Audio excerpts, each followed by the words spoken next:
ఈరోజు మనం పాస్పోర్ట్ ఆఫీసులో జరిగిన ఒక అద్భుతమైన, హృదయాన్ని హత్తుకునే కథను చూద్దాం. ఇది నిజంగా మన మనసుని కదిలిస్తుంది. అసలొక మామూలు ప్రభుత్వ ఆఫీస్ పని ఇద్దరి జీవితాలను పూర్తిగా ఎలా మార్చేసిందో ఆలోచిద్దాం. అద్భుతం కదా? సరే, ముందుగా తత్కాల్ పాస్పోర్ట్ కౌంటర్ దగ్గర ఆ ఉద్రిక్త వాతావరణం ఎలా ఉందో ఒక్కసారి మనం చూద్దాం.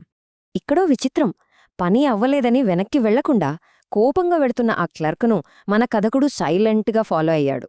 క్యాంటీన్లో కనీసం మాట్లాడేవారు లేక ఒంటరిగా తింటున్న ఆ క్లర్క్ పరిస్థితి చూస్తే ఎవరికైనా జాలివేస్తుంది, అవునా? మీ ప్లేట్ నుండి ఒక రోటీ తీసుకువచ్చా? అబ్బా, ఈ ఒక్క చిన్న ప్రశ్న వారు మధ్య మంచును ఎలా కరిగించిందో కదా! ఆహారం పంచుకుంటూ భార్య వంటను మెచ్చుకోవటంతో ఏకంగా వారిద్దరి మధ్య ఒక మంచి, లోతైన సంభాషణ మొదలైంది. ఎంతో మందిని కలిసే అవకాశం ఉన్నా ఆ బంధాలను నిర్మించుకోకుండా ఎలా వృధా చేస్తున్నావని కథకుడు ఆ క్లర్క్ని నేరుగా ప్రశ్నించాడు. కేవలం డబ్బు కాదు, సంబంధాలను సంపాదించుకో. ఎంత గొప్ప మాట!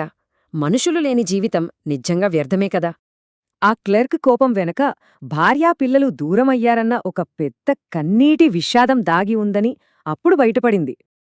కన్నీళ్లతో నేను ఎక్కడ తప్పు చేశానో అర్థం కావట్లేదు అని అతనడిగిన తీరు మనల్ని కలచివేస్తుంది కదూ. ఏ స్వార్థం లేకుండా ఇతరులకు సాయం చేసినప్పుడే నిజమైన బంధాలు ఏర్పడతాయని మన కథకుడు చాలా చక్కగా వివరించాడు. మరుక్షణమే ఆ క్లర్క్ మనస్సు మారిపోయింది.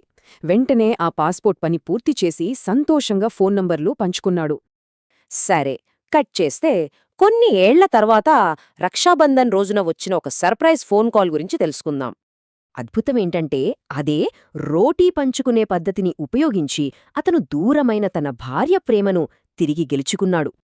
ఇప్పుడు ఆ క్లర్క్ జీవితం పూర్తిగా మారిపోయింది. కుటుంబం తిరిగొచ్చింది, అలాగే ప్రజల మనసులను కూడా ఎంతో ఆప్యాయంగా సంపాదిస్తున్నాడు.